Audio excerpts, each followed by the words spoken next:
Él es estudiante de doctorado en el Instituto de Investigación y Desarrollo de Inteligencia Artificial IRIDIA de la Universidad Libre de Bruselas, Bélgica. Su investigación se centra en el estudio y diseño de inteligencia colectiva para robots que trabajan en equipo, especialmente para equipos de robots que actúan en forma de enjambre. Actualmente sus actividades se enmarcan en el proyecto de Muse, en el que junto a otros investigadores en IRIDIA, su universidad, busca avanzar en el estado del arte en robótica colectiva a partir de la realización de un sistema computacional. David recibe financiación del Ministerio de Ciencia, Tecnología e Investigación MinCiencias y el proyecto de Muse es financiado por el Consejo Europeo de Investigación. Bienvenido, David. Muchísimas gracias. Comparto tu pantalla, por favor, para que te conozcan y te presentes. Vale, ya me pareció que estaba compartiendo pantalla. Te voy a lanzar nuevamente. Sí, ya estabas compartiendo pantalla. Sí, tranquilo. Sino que no te veías en la... Vale. Entonces, para que te presentes y... Listo. ¿Están viendo mi presentación ahora? No, señor. Ahorita te estamos viendo a ti. Vale. Dame un segundo y cuadramos esto. Compartir aquí. Vale, ahora. Ya voy a comenzar a compartir, David. Espérame un momentico. Perfecto. Ya. Ahora sí. Pues nada, estoy muy contento de estar aquí con ustedes. Como ya dijeron antes, mi nombre es David Garzón Ramos. Soy estudiante de IRIDIA en la Universidad Libre de Bruselas y quiero agradecer al SENA especialmente por haberme brindado esta oportunidad, este espacio para contarles sobre mi investigación y sobre este tema que me apasiona, que es la robótica de enjambres. Entonces yo creo que pues, podemos empezar la presentación. El título de mi presentación es Enjambres de robots, qué son y cómo diseñarlos. Entonces vamos a tratar de abordar esas dos preguntas a lo largo de la presentación. Antes que nada quisiera que me conozcan un poco. Soy ingeniero electrónico de la Universidad Nacional de Colombia. Tengo un máster en automática y robótica de la Universidad Politécnica de Madrid. Actualmente soy estudiante de doctorado, ya lo dije, en IRIDIA, en la Universidad Libre de Bruselas. También soy docente visitante en la maestría en Ingeniería Electrónica en la Universidad de Nariño, en donde enseño robótica y robótica colectiva. Y yo creo que, bueno, mucho más importante que todo eso es que me gustan muchísimo los robots. Me gusta ver qué podemos hacer con robots móviles, ver cómo podemos hacer que estos sistemas interactúen. Y llevo dedicándome a este tema aproximadamente 6 años. Bueno, sobre esta charla, hay dos como puntos fundamentales que me gustaría que queden en sus mentes al finalizar esta presentación. Entonces, si cuando yo termine de hablar ustedes quedan con estas dos ideas, pues me habré dado por bien servido. La primera es que la coordinación de grupos de robots es una necesidad inminente. Mientras estaba buscando material para esta presentación, encontré un artículo del Tiempo en donde se mencionaba que Bogotá es la tercera ciudad con más tráfico del mundo, que me pareció sorprendente. Hay una tecnología que promete servir para resolver este tipo de problemáticas y es la inclusión de los coches autónomos, de los carros que se conducen solos. ¿Por qué? La idea es que si nosotros podemos eliminar el factor humano, que realmente es lo que causa errores en la conducción y lo que desencadena este tráfico alto, pues probablemente podemos mejorar las vías de nuestras ciudades, de nuestras urbes. Entonces, la idea es que no vamos a incluir 1, 2 o 3 o 5 coches autónomos. Vamos a, en lo posible, reemplazar todos los coches por coches autónomos. Y para eso vamos a tener que buscar formas en que estos coches interactúen, que eventualmente son robots. Entonces, esa es, la primera necesidad que veo, o la primera tecnología que veo que se va a ver, que se puede ver en realidad beneficiada de esta coordinación de enjambres. El segundo ejemplo que quiero darles es esta prueba piloto que se estaba haciendo en el Poblado, en Medellín, en donde Rappi, con una empresa de robots que se llama KiwiBots, estaban utilizando estos pequeños coches autónomos para hacer algunas entregas. Entonces, vemos que ahora en el marco de la pandemia es bastante importante tener tecnologías que nos permitan solucionar, tareas esenciales que a veces son repetitivas y que bien podrían hacer las robots. La cosa es que un solo robot pues, no puede cubrir el área metropolitana de Medellín. Vamos a tener que desplegar miles de estos robots. Y van a tener que coordinarse de alguna forma, van a tener que tomar decisiones, de decir qué robot recoge dónde y dónde lo entrega. Entonces, vamos a tener que buscar una forma en que estos sistemas se coordinen. La segunda idea que me gustaría que ustedes tengan al final de la presentación es que diseñar robots que se comportan como un enjambre es una vía para alcanzar una coordinación efectiva. Yo creo que todos hemos visto, por ejemplo, cómo las hormigas de alguna forma encuentran las rutas más cortas entre su colonia y el lugar de alimento y luego construyen básicamente estas autopistas por donde todas corren y bueno, tienen un flujo bastante fluido. Entonces, yo creo que este tipo de inteligencia podría utilizarse en los coches autónomos para que ellos se coordinen, interactúen y mantengan también el flujo normal en las autopistas. De la misma forma, pues también hemos visto hormigas que son bastante capaces de distribuirse las tareas para recoger alimentos, recortar ciertas hojas y llevarlas nuevamente a su nido. Entonces, este tipo digamos, de inteligencia podría darse también a los coches autónomos de Rappi para que de forma automática ellos puedan decidir cuáles son las rutas más apropiadas para hacer estos repartos. En la primera parte de la presentación les voy a mostrar cuál es el enfoque tradicional para coordinar grupos de robots. Realmente no tenemos en este momento sistemas desplegados, digamos, no conozco sistemas desplegados realmente que hagan...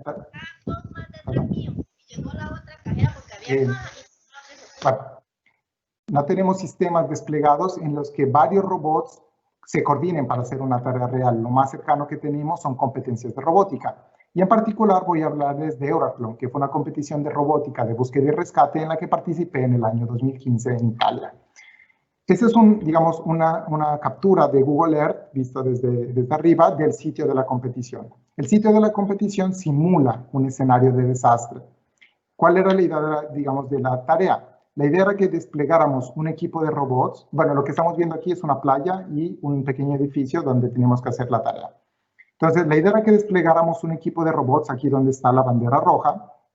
El equipo tenía que desplazarse hacia donde estaba el edificio, entrar en el edificio, tomar fotografías de lo que había dentro y regresar. Esto, bueno, podría simular, por ejemplo, los desastres nucleares que han ocurrido en algunas ciudades, en las que humanos no pueden entrar al área de desastre, pero podemos enviar un equipo de robots. El proyecto Icarus era, digamos, la bandera de la Unión Europea para resolver este tipo de tareas. ¿Cuál era el problema? El problema es que seguían un enfoque tradicional para la coordinación de robots. Estos enfoques tradicionales se limitan únicamente a hacer una división de las tareas, pero no establecen una coordinación fuerte entre los robots que están operando. Entonces, tiene, digamos, entre las cosas que, entre sus propiedades es que no son escalables. Entonces, la solución que habían planteado en el proyecto Icarus era, tenían este robot aquí a la derecha, que era un robot tanque que hacía las veces de un tractor, que tenía que transportar a un robot más pequeño que tenía las cámaras a través de la playa. Entonces, el robot tanque servía para ir por el terreno que era más difícil, lo acercaba hacia el edificio y luego entraba el robot pequeño. Entonces, no era escalable porque no se podía añadir un robot más. Digamos, si quisiéramos en lugar de enviar un robot naranja, 2 robots naranjas, pues no había una forma fácil de reconfigurarlo. El robot tractor estaba transportando el robot naranja en una carretilla bastante pequeña y pues no podíamos añadir más elementos. No era flexible porque el robot tanque no tenía cámaras, es decir, si el robot naranja fallaba, el robot tanque no podía entrar al edificio y tomar las fotos necesarias, entonces en ese caso hubiera fallado la misión. Y finalmente no era tolerante a fallos, porque si bien el robot verde fallaba o el robot naranja fallaba, no se podía cumplir la misión. Entonces, con el fallo de una única unidad, digamos que se perdía toda la tarea. ¿Qué pasó? Eventualmente, pues lo que tenía que pasar. Falló algo. Y realmente lo que falló no fueron los robots, que los robots estaban muy bien diseñados, eran bastante robustos. Lo que falló fue la interacción que se planteó para trabajar con estos robots. Cuando el robot verde estaba transportando al robot naranja, una de las, digamos, de los mecanismos de liberación del robot naranja se atascó en las orugas del robot.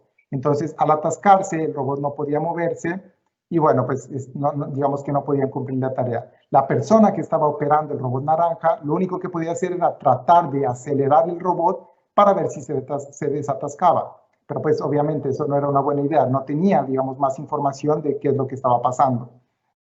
Finalmente, pues la única cooperación que pudo obtener el robot naranja era la de los pobres ingenieros que tuvieron que ir hasta donde estaba el robot, cargar el robot, tratar de más o menos ubicarlo en una posición adecuada para que pueda seguir y de pronto entrar al edificio y eventualmente cumplir la tarea. Entonces, esa es, digamos, una de las problemáticas de este enfoque, en que mecanismos complejos de coordinación resultan en el fallo de las misiones y eventualmente tenemos que involucrar humanos en las tareas, que es lo que estamos tratando de evitar. Y la pregunta resulta naturalmente, ¿cómo podemos coordinar grupos de robots de forma efectiva?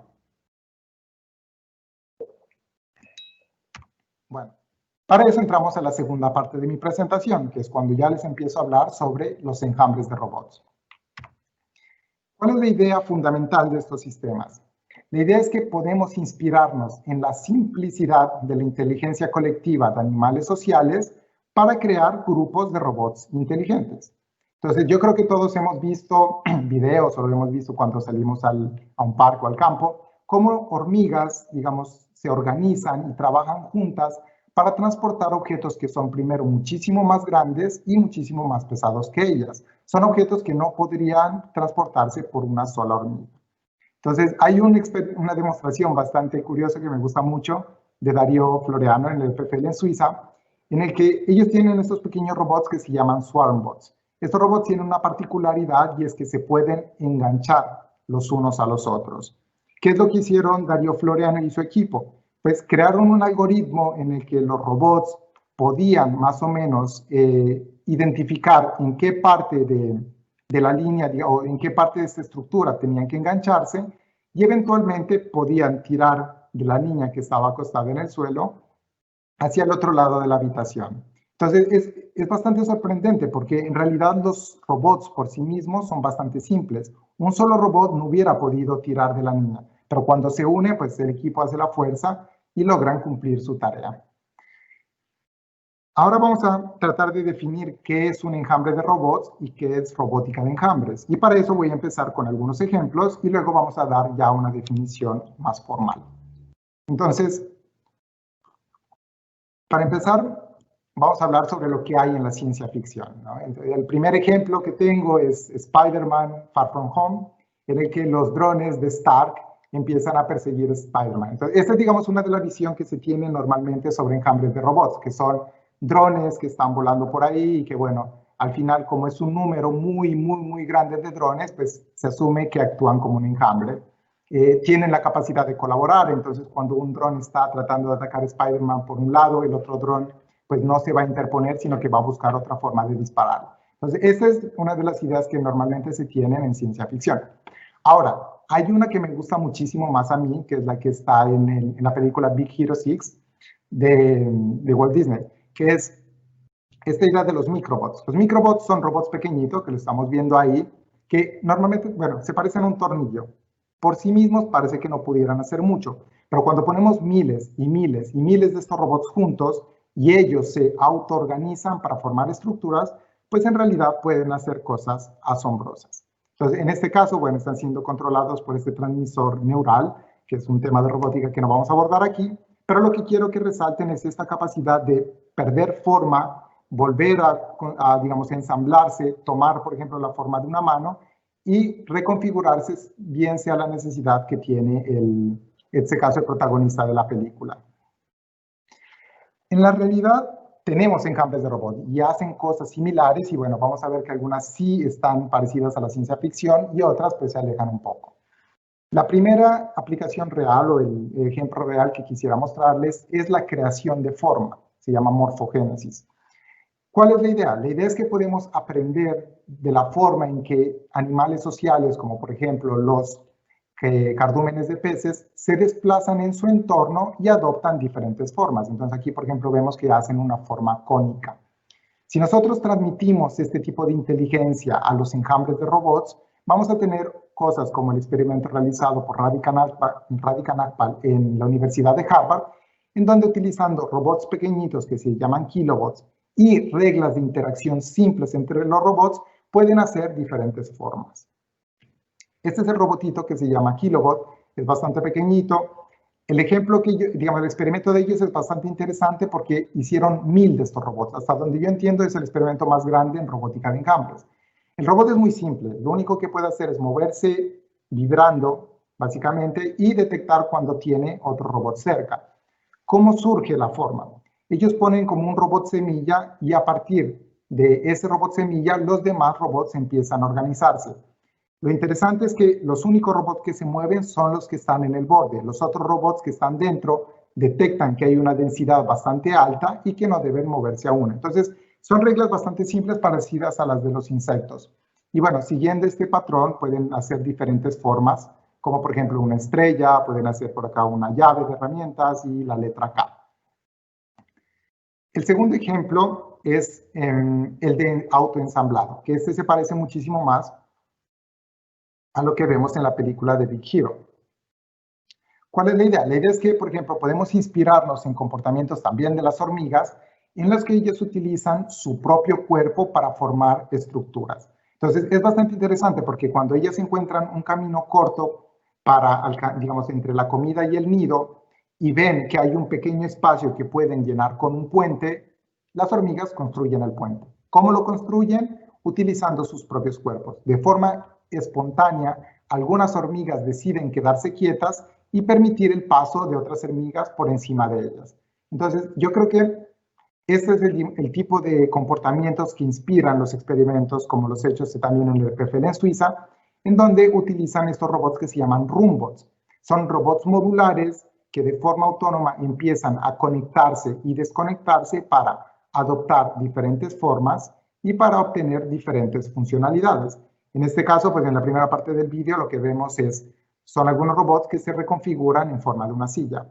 Aquí también vemos cómo los robots, al ser esféricos, sirven de ruedas para guiar el movimiento de una silla, y una forma más compleja, pues también añaden un manipulador. Entonces, además de mover la mesa, le añaden un brazo robótico hecho con estos mismos módulos. Entonces, por eso digo que se parece muchísimo más al experimento de Big Hero. Un tercer ejemplo, que va a ser el último ejemplo, para tratar de visualizar cuáles son otras posibles configuraciones de estos enjambres, es aquellos que son aquellos robots que forman estructuras, que construyen estructuras. Hay hay unas estructuras que en India que se llaman puentes vivientes, que son más o menos construidos por la gente tratando de guiar y entrelazar el crecimiento de ramas y árboles. Entonces aquí a la izquierda lo que vemos es un pequeño puente que se ha construido de esa forma. Lo interesante es que, digamos, las raíces de una forma autoorganizada se van entrelazando. Es bastante difícil, coger una raíz de un árbol y trenzarla. Lo único que se puede es tratar de guiarla, pero la raíz crece de forma autónoma y, bueno, pues forma las estructuras. En el MIT, en Media Lab, hicieron un experimento parecido con algunos robots que van construyendo estas estructuras desde cero. Entonces, lo que hacen es básicamente, siguen un modelo similar a lo que se hace en una impresión 3D. Tienen unos filamentos que van, digamos, que están enganchados a la punta del robot. El robot va girando y a medida que va girando va soldando esos filamentos y los va aumentando su rigidez.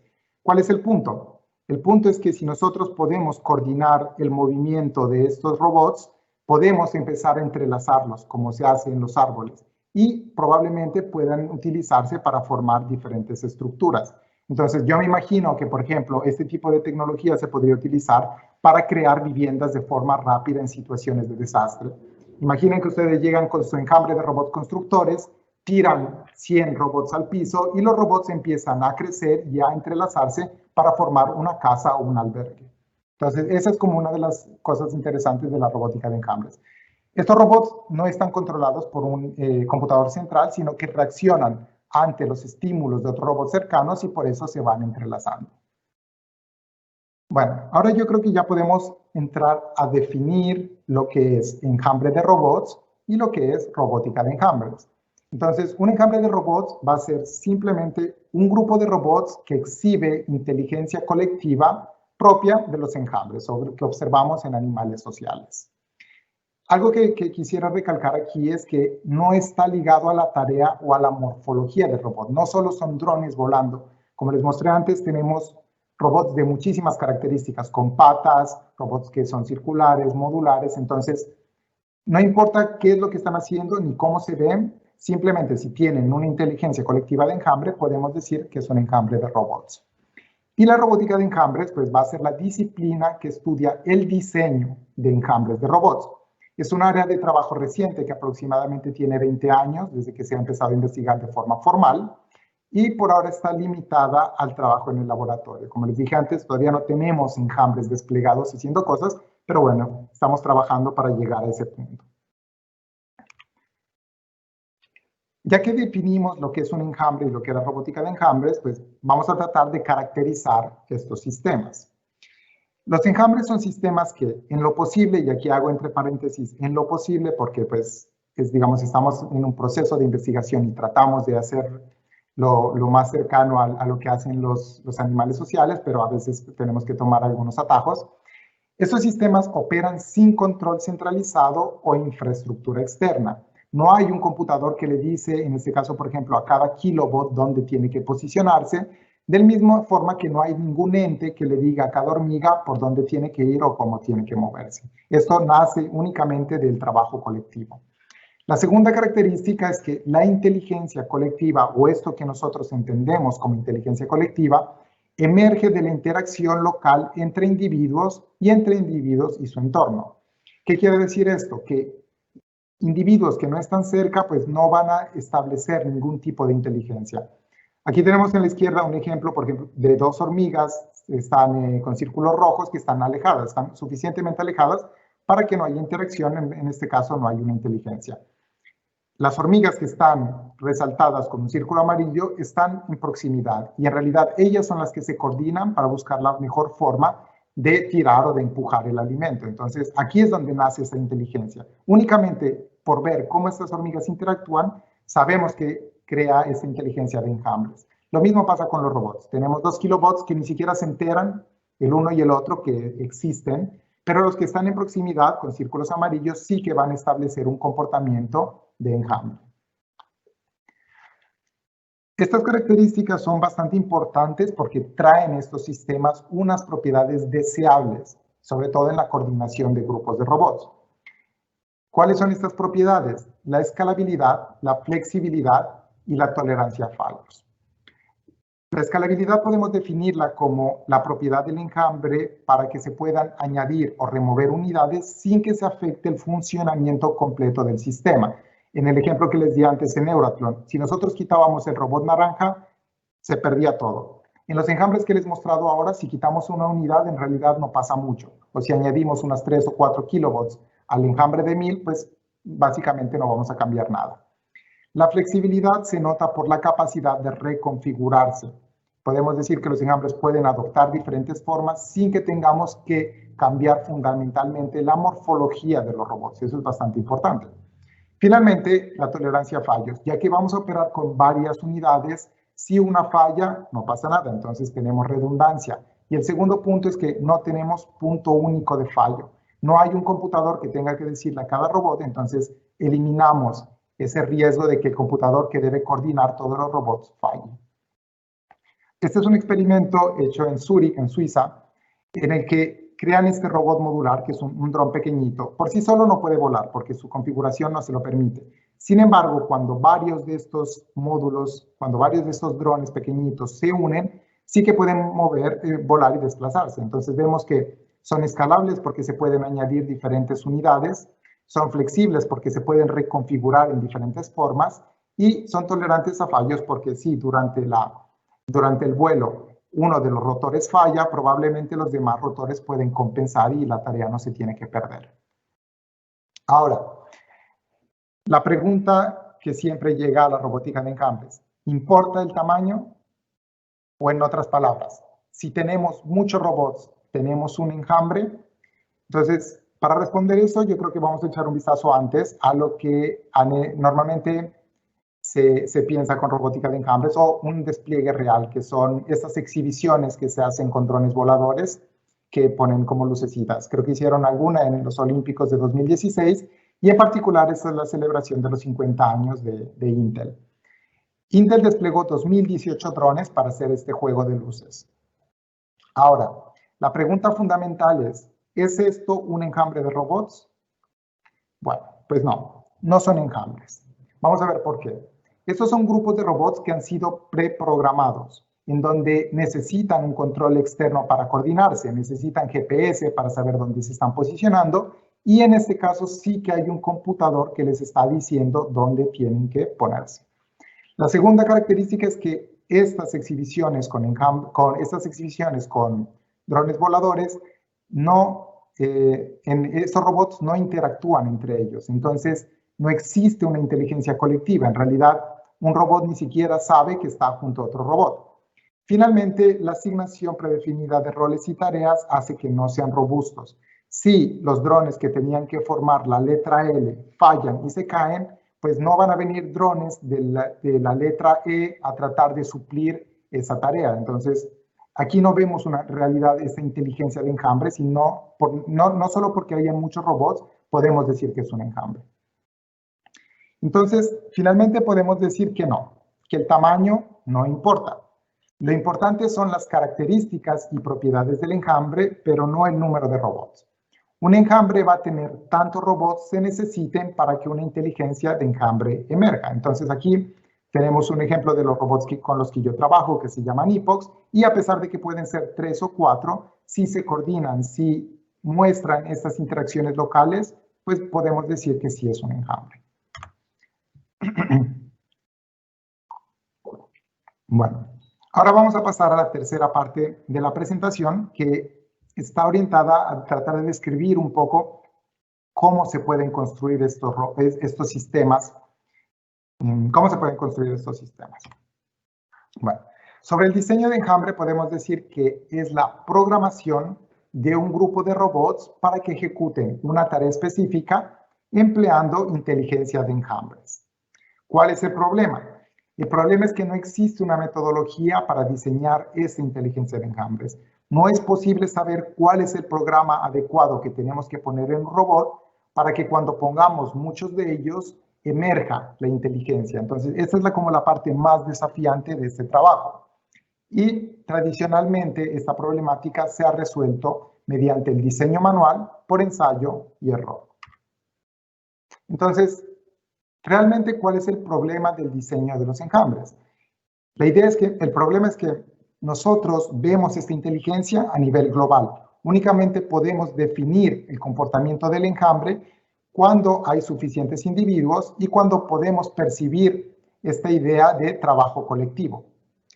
¿Cuál es la dificultad? Que nosotros tenemos que programar los robots de forma individual. Entonces, definimos la tarea de forma general, pero tenemos que ir a programarlos uno por uno.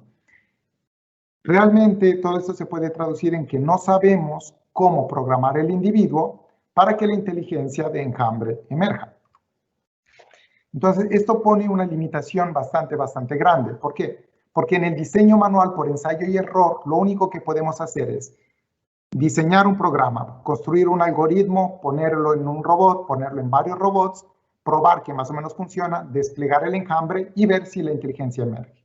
Si la inteligencia no emerge, ¿qué es lo que tenemos que hacer? Volver a reprogramar el robot y seguimos iterando en este proceso hasta que vemos más o menos un indicio de inteligencia. Este proceso es realmente costoso porque si tenemos que pagarle a un estudiante de doctorado para que esté 4 años tratando de programar los robots para que hagan algo mínimamente significativo, pues en realidad esto se traduce en costos. El segundo problema es que los enjambres no son predecibles. Yo puedo programar 1 o 2 robots, ver cómo interactúan, pero cuando despliego todo el enjambre no sé qué es lo que va a pasar. Y esto supone unos riesgos incluso para los mismos robots, porque si no sabemos qué es lo que va a pasar, pues pueden dañarse. Finalmente, los comportamientos que se diseñan son difíciles de reproducir. Si yo tengo mi enjambre aquí en Bélgica y logré obtener una inteligencia colectiva, ahora, si tenemos un investigador en el SENA, un instructor en el SENA que quiere utilizar la misma inteligencia para su enjambre de robots, probablemente lo va a poner y no va a funcionar. Entonces, este tipo de cosas del diseño el diseño manual por ensayo y error, pues realmente previenen que podamos utilizar la robótica de enjambres en unos dominios más aplicados. Y ahora vamos a entrar un poco ya digamos, en la línea de lo que he visto durante toda la conferencia del SENA, de SEASOP, es que podemos utilizar inteligencia artificial de varias maneras para resolver nuestros problemas. Y bueno, para la robótica de enjambres no va a ser la excepción. Cuando hablamos de diseño mediante inteligencia artificial en robótica de enjambres, vamos a estar hablando del diseño automático de enjambres de robots. ¿Cuáles son las características de este diseño automático? Que no hay una intervención humana. Nosotros lo que vamos a hacer es preparar un sistema inteligente, preparar una inteligencia artificial, esa la vamos a hacer en un principio, y luego esa inteligencia artificial se va a encargar de programar nuestros robots. La inteligencia colectiva en este caso, o esta idea que nosotros tenemos de los comportamientos sociales de los insectos, van a ser producidos completamente mediante métodos computacionales. Ahora, para hacer esto tenemos dos enfoques. El primer enfoque es aquel de los robots individuales, que son por sí mismos inteligentes y que pueden aprender a coordinarse y resolver su tarea mientras la están ejecutando.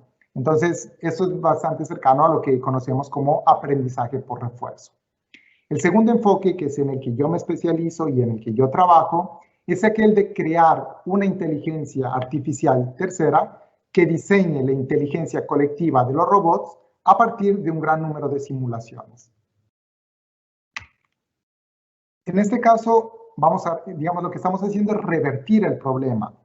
Vamos a tratar de describir qué es la tarea que el enjambre debe hacer y luego una inteligencia artificial va a programar los robots. Entonces, esto, digamos, es muchísimo más cómodo porque lo único que debemos pensar es qué es lo que queremos hacer con los enjambres, cuáles son las posibles aplicaciones de estos sistemas y luego nos olvidamos de la parte engorrosa y de la parte difícil, que es crear el programa, el algoritmo específico que pueda cumplir esa aplicación que nosotros tenemos en mente.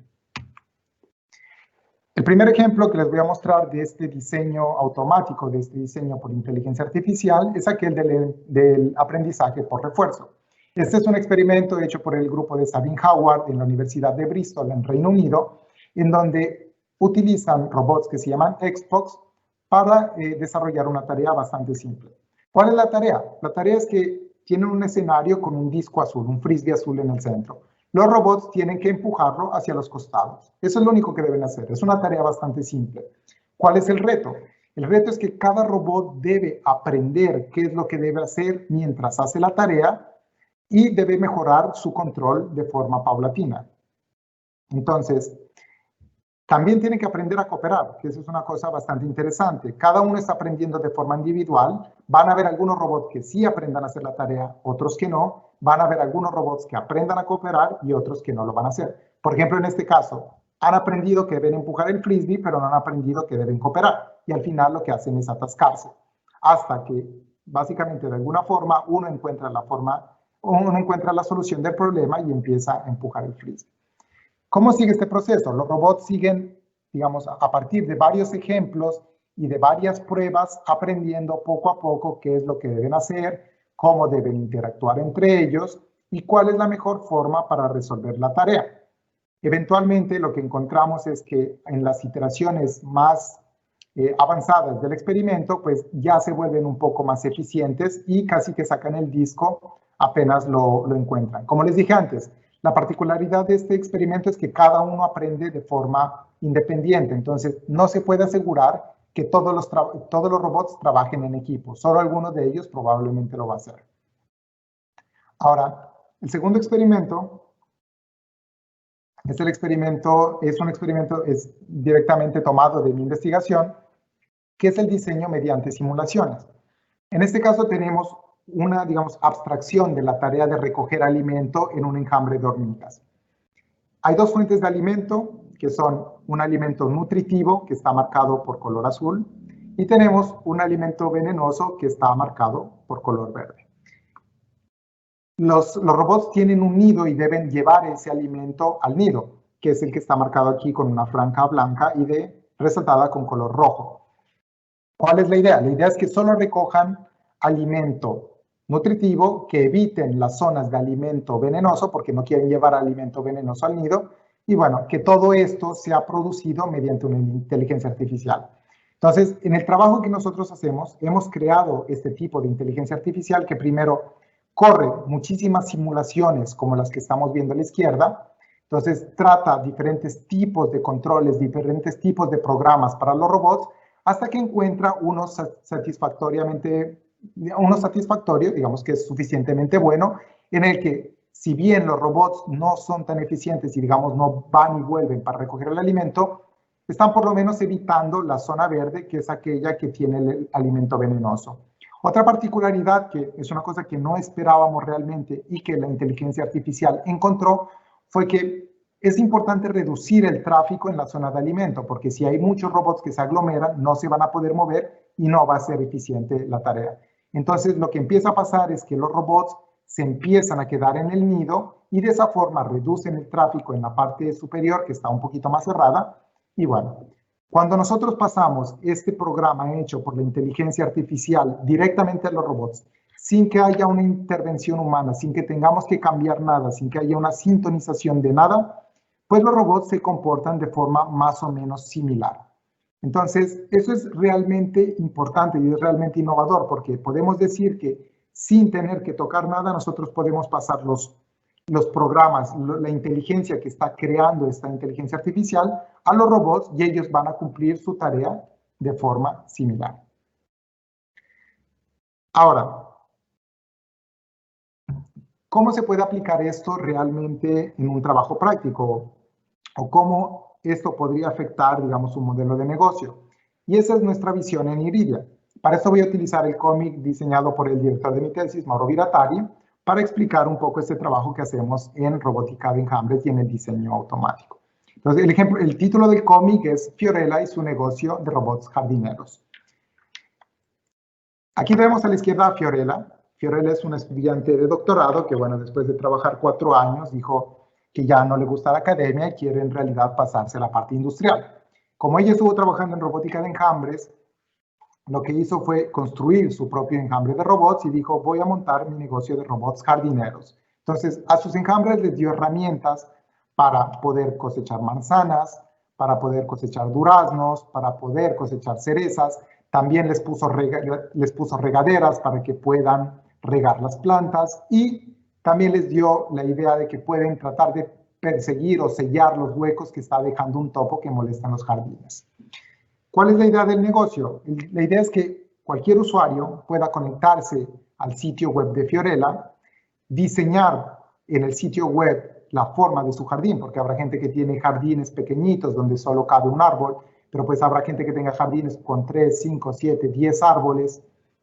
Entonces, cada persona puede entrar a este sitio web, diseñar su propio jardín, poner los elementos que tiene. En este caso, la cliente de Fiorella tiene pues unas flores que deben regarse, tiene unas manzanas que deben cosecharse y bueno, tiene un topo que está dejando huecos y que deben sellarse. ¿Qué es lo que debe pasar? La idea es que Fiorella, mientras va desde su laboratorio hasta el jardín del usuario, esta inteligencia artificial programe a los robots, que ella no tenga que hacer nada. Ella solo se encarga de conducir y la inteligencia está programando los robots mientras ella va a donde está el usuario. Y cuando ella llega, lo único que debe hacer es desplegar los robots en el jardín y bueno, y cobrar lo que le deben. ¿Por qué es importante utilizar aquí una inteligencia artificial? Porque la idea no es que Fiorella se pase otros 4 años tratando de programar los robots para que funcionen en un solo jardín y solo para las manzanas. La idea es que Fiorella pueda hacer este servicio 3, 4, 5 veces en el día. Entonces, ella no va a tener tiempo en realidad para sentarse y reprogramar manualmente los robots, ni tampoco va a poder llegar a donde está su cliente y decirle, mira, es que voy a hacer unas pruebas primero para ver si funciona, dame unos días y dentro de 5 días pues ya te cosecho las manzanas, porque probablemente ya se habrán perdido.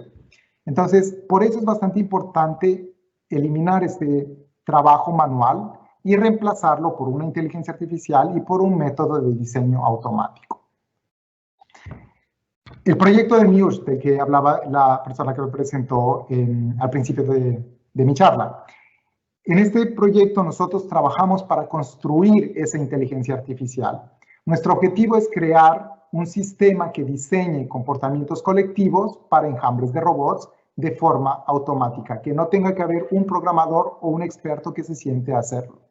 ¿Cuál es nuestra expectativa? Bueno, nosotros esperamos que los comportamientos colectivos que se diseñen artificialmente tengan las mismas propiedades de la inteligencia colectiva que observamos en animales sociales y de esta forma evitar todos estos problemas que hemos visto en en la forma tradicional de la coordinación de grupos de robots. Bueno, con eso termino mi presentación. Les agradezco muchísimo haber estado aquí, de escuchar, de compartir conmigo estas experiencias que he tenido en el diseño de enjambres de robots. Y pues nada, me gustaría ahora escucharlos, saber qué preguntas tienen. Muchas gracias, David, por compartir sus conocimientos con nosotros. Tenemos algunos comentarios del público. Sandra Rengifo nos dice que le encanta, es muy interesante. Viviana Hernández nos dice que excelente presentación. Otro anónimo, que no sabemos quién es, nos dice los robots funcionan de manera interesante. Y tenemos una pregunta de Jones Bermúdez. Él nos pregunta, interesante exposición. ¿Cómo persigue usted a Colombia en la implementación de estas tecnologías de robótica desde los enfoques estatales y la academia? Bueno, primero que quisiera agradecerles por los buenos comentarios y de apoyo. En realidad, esta es una cosa que a mí me apasiona muchísimo y siempre estoy dispuesto a compartir. Por eso les digo, si alguien quisiera saber más, solo escríbame o si quieren un día nos reunimos por Skype o por lo que sea para hablar, estoy como siempre abierto a ello. Sobre Colombia, es curioso porque, digamos, yo tengo financiación de MinCiencias, estoy haciendo mi doctorado en parte con financiación de ellos, otra parte viene del Consejo Europeo de Investigación, y como una de las actividades que debemos hacer es buscar como algunas colaboraciones o buscar formas de hacer digamos, transmisión de conocimiento que nosotros estamos adquiriendo fuera de Colombia. En mi búsqueda digamos, de posibles lugares donde yo podría hacer investigación para robótica de enjambres, no encontré, al menos no logré encontrar un grupo que trabaje específicamente en sistemas multirobot. Lo que pude percibir es que se hace mucho trabajo de robótica a nivel primero a nivel como básico, en la que se hacen muchas competiciones de seguidores de línea, y creo que he visto grupos bastante fuertes haciendo eso, me pareció interesante. Pero, digamos, no se trata de ir más allá y a la generación de nuevo conocimiento, se está haciendo como una apropiación. He encontrado grupos interesantes, por ejemplo, en la Escuela de Ingenieros, Julio Garavito, donde hacen robótica asistencial, robótica para hacer rehabilitación en fisioterapia. Hay grupos de investigación en la Universidad Javeriana, en donde están utilizando drones para hacer mapeado de cultivo y para determinar ciertas características de cultivo de caña de azúcar. En Nariño, también en la Universidad de Nariño, están utilizando drones para hacer caracterización de café, de cultivos de café. Entonces, yo creo que hay como, bueno, hasta donde yo he podido encontrar, hay como muchos nichos independientes trabajando en diferentes aplicaciones de robótica, pero creo que estaría bastante bien buscar como una coordinación y tratar de crear una iniciativa grande, una iniciativa a nivel estatal, estaría bastante interesante, que realmente impulse este tipo de trabajos en las dos áreas, a nivel académico y en la búsqueda de nuevo conocimiento, que es en lo que, por ejemplo, yo hago, y al nivel aplicativo, cómo podemos llevar a los robots y resolver tareas con estos sistemas. Gracias, David. Omar nos pregunta, ¿existen papers ya publicados? Sí, claro. Realmente, digamos, todas las investigaciones que yo les he mostrado aquí son de papers publicados. Si gusta, me puede escribir y yo trataría de dar todas las referencias de cada uno. Ahí está mi correo electrónico, también me pueden escribir por Twitter y encantado digamos, de colaborar y dar los documentos.